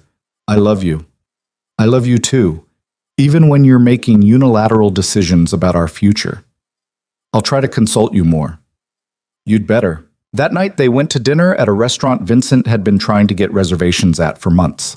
Apparently being publicly in a relationship came with perks, because the maitre d' greeted them by name and led them to a private table. "Did you pay him off?" Elena asked as they sat. "I might have mentioned I was bringing someone special." "That's not an answer." He grinned. "Order whatever you want. Tonight's a celebration." "Of what? You, me. The fact that I don't have to pretend you're just my assistant anymore." She reached across the table, took his hand. "You know this doesn't change anything at work, right? I'm still going to do my job." "I know, you're too professional to let this affect your work. It's one of the things I love about you." "What are the other things?" "You want the full list?" "We have time." He spent the next 20 minutes telling her, and by the time their food arrived, Elena was smiling so hard her face hurt. Walking back to the car, Vincent's arm around her shoulders, Elena felt something settle in her chest. The doubt that had been eating at her since Gabriella showed up was gone, replaced by something steadier. "What are you thinking?" Vincent asked. "That I'm happy. Really, genuinely happy." "Good. You deserve to be." "So do you." He pulled her closer. "I am. More than I've been in years." They got home just before midnight, and Elena was exhausted in the best way. She changed into one of Vincent's shirts, her favorite, the soft gray one that smelled like him, and climbed into bed. Vincent joined her a few minutes later, pulling her against him. "Thank you," she said quietly. "For what?" "For choosing me. Over Gabriella, over the easy path, over whatever alliance would have made your life simpler. Choosing you made my life better. There's a difference." He kissed the top of her head. Get some sleep. Tomorrow's going to be interesting. Why? Because the entire office is going to want to gossip about us, and you're going to hate every second of it. She groaned. I didn't think about that part. Too late now. He was right. The next morning, Elena walked into the office to find everyone suddenly very interested in their computer screens. The whispers started the second she sat down, and by lunch, 3 different people had found excuses to stop by her desk and make awkward small talk. Vincent thought it was hilarious. They're scared of you now, he said when she escaped to his office around 2. This is your fault. Technically, it's our fault. You kissed me in front of everyone, and I'd do it again. He pulled her onto his lap despite the glass walls. Let them talk. They'll get bored eventually. And if they don't, then they'll learn to live with it because you're not going anywhere. She kissed him, quick and sweet. You're impossible. You love me anyway. Unfortunately. 2 weeks later, things finally settled into a new normal. The office gossip died down, replaced by a grudging acceptance that yes, Vincent Moretti was dating his assistant, and no, it wasn't anyone's business but theirs. Gabriella didn't come back. And Elena Cross, the woman who'd spent most of her life trying to be invisible, learned what it felt like to be seen, to be chosen, to be loved by someone who didn't do anything halfway. It was terrifying and perfect and completely hers, and she wasn't letting go. 6 months after Vincent kissed her in front of the entire office, Elena woke up to find him already gone. Not unusual. He was an early riser, always had been. But when she reached for her phone, she found a note on his pillow instead. Roof. Come up when you're ready. She pulled on jeans and one of his sweaters, grabbed her coffee, and took the elevator to the top floor. The rooftop terrace was technically private, accessible only to the penthouse, and Vincent had told her once that he'd bought the apartment specifically for this space. She'd never understood why until now. The sun was just starting to rise over the city, painting everything gold and pink, and Vincent was standing at the railing, still in the clothes he'd worn yesterday. Did you sleep at all? She asked, walking over to him. Couldn't. He didn't look at her, just kept staring out at the skyline. Had too much on my mind. She leaned against the railing next to him, sipping her coffee. Want to talk about it? I'm leaving the family business. She almost dropped her mug. What? Not entirely. I'll still have connections, still help when they need it. But the day-to-day operations, the violence, the politics, I'm done. He finally looked at her. I've been working on it for months, setting up successors, transferring territories, making sure the transition doesn't start a war. It's almost finished. Elena's heart was racing. Why? Because I want a life with you that doesn't involve looking over my shoulder every second. Because I'm tired of living in a world where the people I care about are targets. Because you deserve better than wondering if I'm coming home every night. Vincent, I never asked you to. I know, but I'm asking myself to. He turned to face her fully. I've spent my entire adult life building power, making connections, doing whatever it took to survive in this world. And I'm good at it. But I don't love it. I never did. I did it because it was expected, because it was safe, because I didn't know there was another option. And now I know what I actually want. A legitimate business that doesn't require me to hurt people. A future that isn't built on fear. You. He took her hand. I want to wake up next to you without worrying someone's going to use you to get to me. I want to have dinner with my family without it being a strategic meeting. I want normal, Elena. Or as close to normal as someone like me can get. She set her coffee down, needing both hands free to hold his face. Are you sure? Because I meant what I said. I knew what you were when I fell in love with you. I didn't fall in love with some imaginary version. I fell in love with you exactly as you are. I know, but I'm not sure I love who I am in that world anymore. Or maybe I just love who I am with you more. Her throat went tight. When? The transition's done in 2 weeks. I'll still keep the consulting firm. It's legitimate, profitable, and I'm good at it. But the rest? It's Luca's problem now. How does he feel about that? Vincent smiled, small and tired. He's thrilled. He's been ready to step up for years. I was just too stubborn to let him. Elena kissed him, slow and careful, trying to pour everything she felt into it. When she pulled back, his eyes were soft. You're really doing this, she said. I really am. For me? For us. There's a difference. They stood there watching the sun come up over the city, and Elena felt something shift, like they were standing on the edge of a completely different future, and for the first time she wasn't scared of it. The next 2 weeks were controlled chaos. Vincent worked 18-hour days meeting with family heads, transferring responsibilities, making sure every detail was handled. Elena watched him navigate it all with the same ruthless efficiency he brought to everything, and she'd never been more certain that he was making the right choice. Luca came by the office 3 days before the official transition. "You sure about this?" he asked Vincent, sprawled in the chair across from his desk. "Positive. Because once you're out, you're out. You can't just change your mind in 6 months." "I won't." Luca looked at Elena, who was reviewing contracts at the small table by the window. "You know this is your fault, right?" She glanced up. "Excuse me?" He was perfectly content being miserable before you showed up. Now he wants things like happiness and a future. It's disgusting. Vincent threw a pen at him. "Get out of my office." Luca caught it, grinning. "I'm just saying, you better take care of him. He's going to be insufferable now that he has feelings." "I've always had feelings," Vincent said.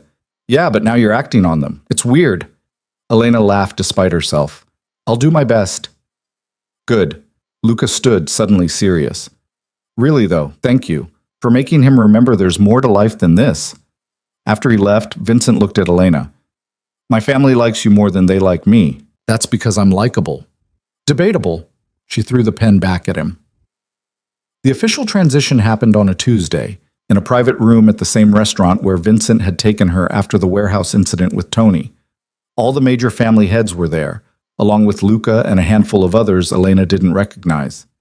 She wasn't invited to the meeting. Vincent had been clear about that. "This is family business," he'd said, "and I don't want you anywhere near it." So she waited at home, trying to read and failing, until her phone rang at 8:30. "It's done," Vincent said when she answered. "How do you feel?" "Lighter, terrified, but mostly lighter." She heard voices in the background, the clink of glasses.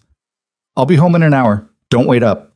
But she did wait up, and when he walked through the door just before 10, he looked exhausted and relieved in equal measure. "Come here," she said from the couch. He crossed to her, sat down, pulled her into his lap.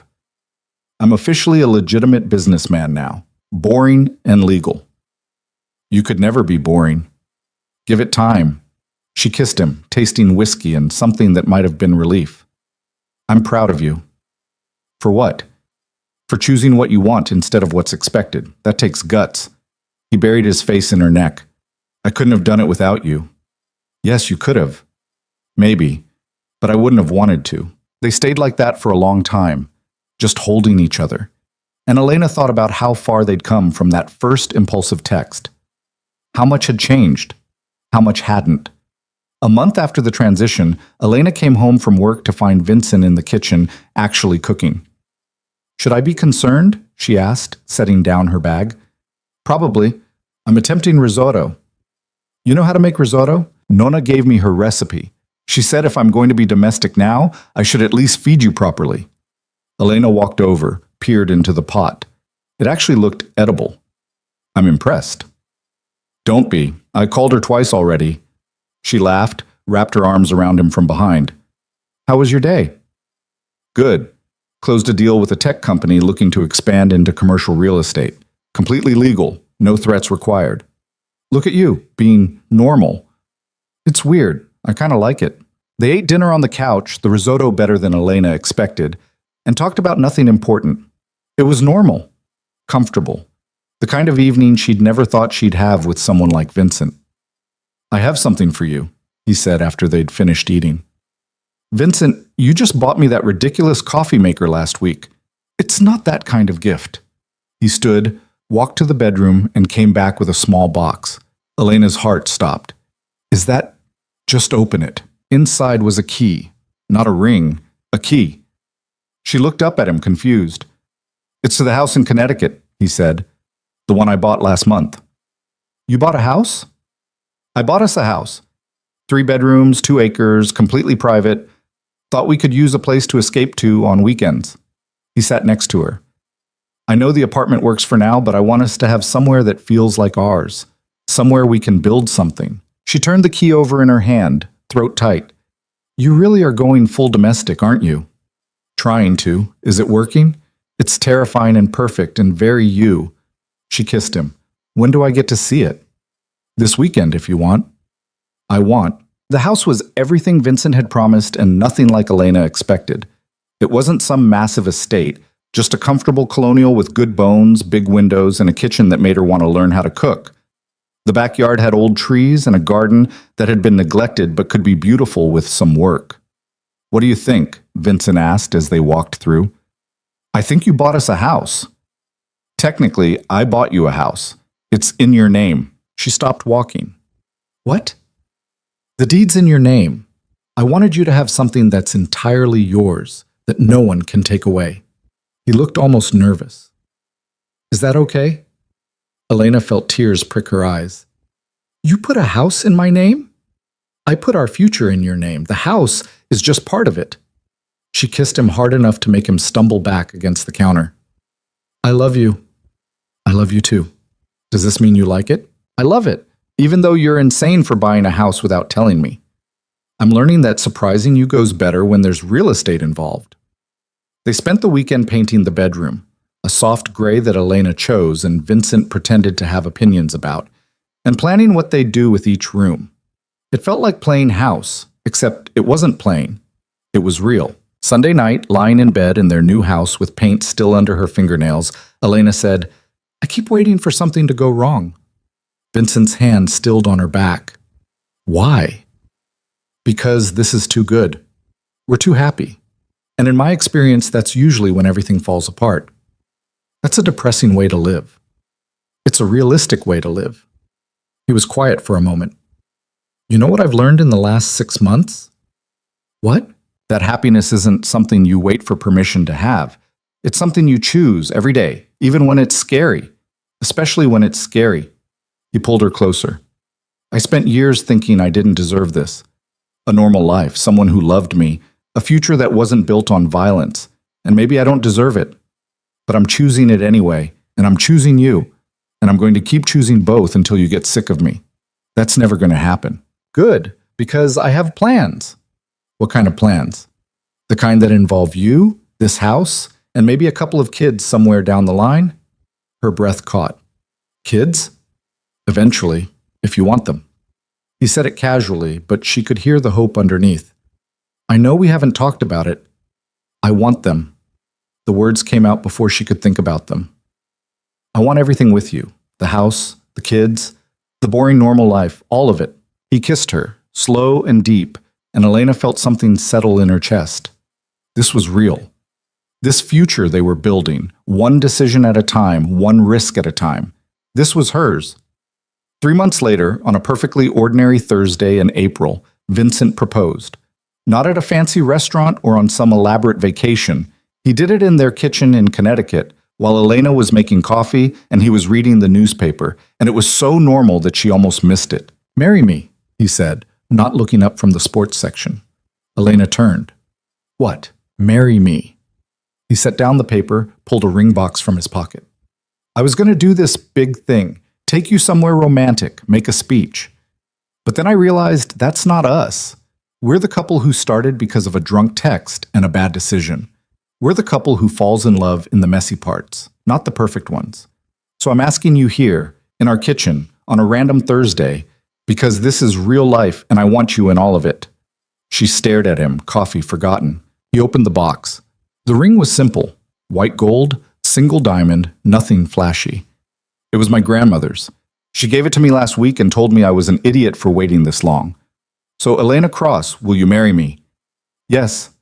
The word came out choked. Yes, absolutely yes. He slid the ring on her finger and it fit perfectly, because of course it did. Then he kissed her, and Elena tasted coffee and forever, and she'd never been more certain of anything in her life. We're engaged, she said when they broke apart. We are. Your family's going to throw a party. Nona's probably already planning it. She laughed, crying, happy in a way she'd forgotten was possible. I can't believe this is my life. Better get used to it. You're stuck with me now. Good. The wedding happened 4 months later in the backyard of their Connecticut house. Small, private, just family and close friends. Nona cried through the entire ceremony. Luca gave a speech that was equal parts touching and embarrassing. Nicole caught the bouquet and immediately tried to give it back. And Elena Cross became Elena Moretti, standing under an arch of flowers her mother-in-law had insisted on, promising forever to a man who'd taught her that love didn't have to be safe to be real. Vincent's vows made her cry. "I promise to choose you every day," he said, holding her hands. "Even on the days when it's hard. Even on the days when we drive each other crazy. Even on the days when the world tries to pull us apart. I will choose you, Elena. Always." Her vows were simpler. "I promise to stay, no matter what.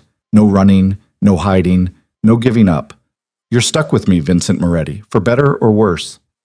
"Worse, probably," he murmured, and she laughed through her tears. When they kissed, the entire yard erupted in applause, and Elena felt something click into place. This was family. This was home. This was everything she'd been too scared to want, and brave enough to choose anyway. The reception lasted until midnight, full of food and wine and dancing. Vincent's uncle got drunk and told embarrassing stories. Sophia cornered Elena and demanded to know when they were having babies. Nona pulled them both aside and gave them marriage advice that was surprisingly explicit for an 80-year-old woman. And when it was all over, when everyone had left and they were alone in their house, Elena kicked off her heels and collapsed on the couch. "We did it," she said. Vincent sat next to her, loosening his tie. "We really did. I'm married to you." "Having regrets already?" "Not even a little bit."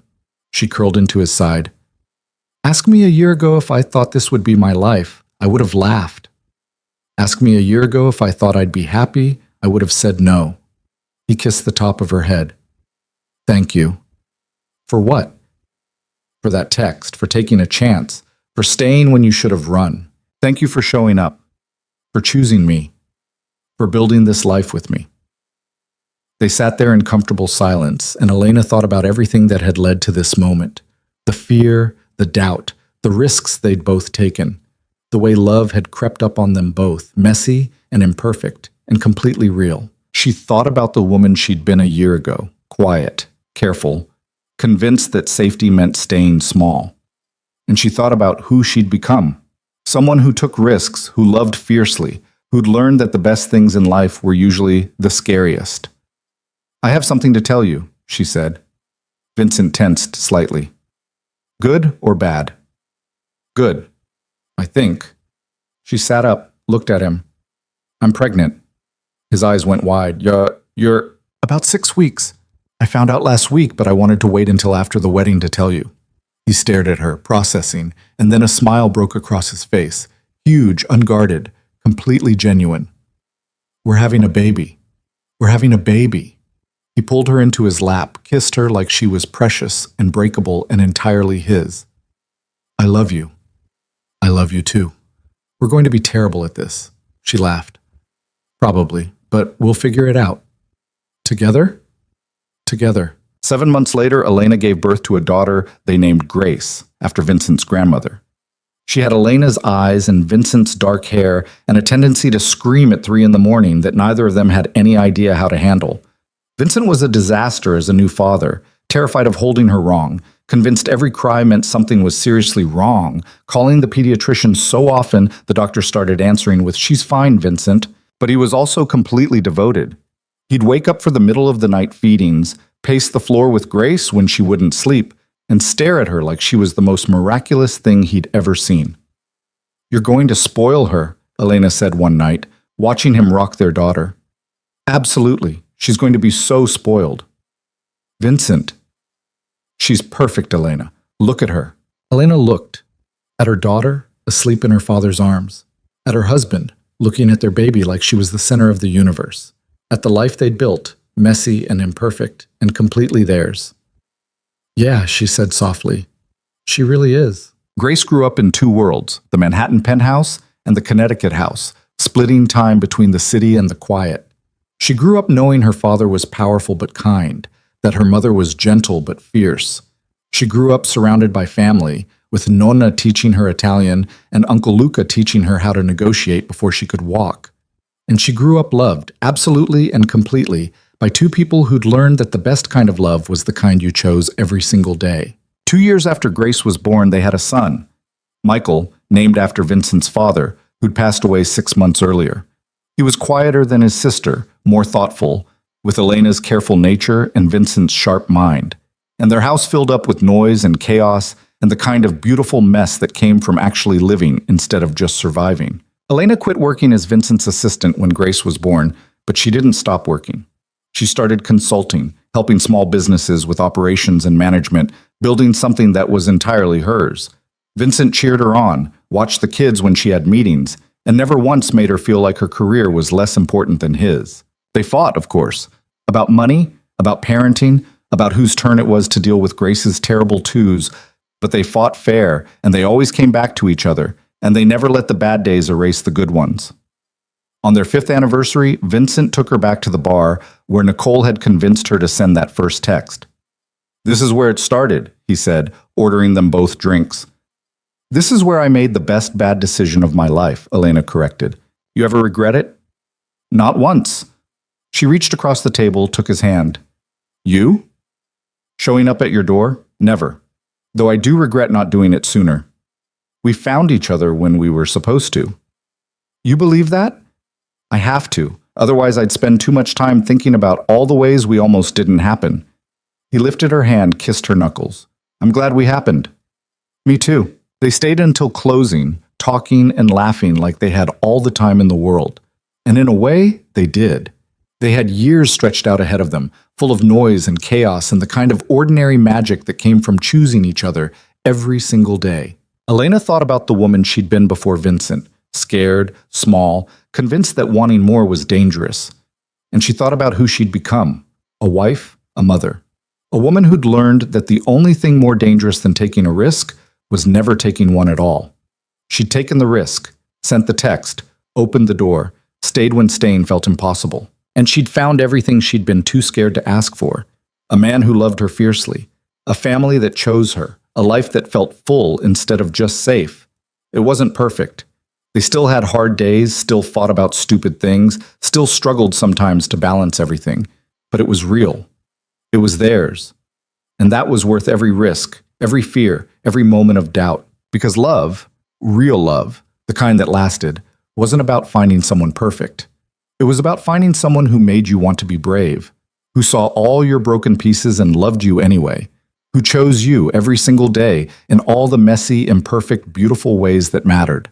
Elena had found that, and she'd learned something in the process, something she wished she could tell her younger self. Sometimes the scariest thing you can do is ask for what you want. But sometimes, if you're very lucky, the person on the other side of that fear is waiting for you to be brave enough to ask. Sometimes 2 words, "come get me," can change everything. And sometimes the man who shows up at your door is exactly the one you need, even if he's nothing like what you expected, especially then.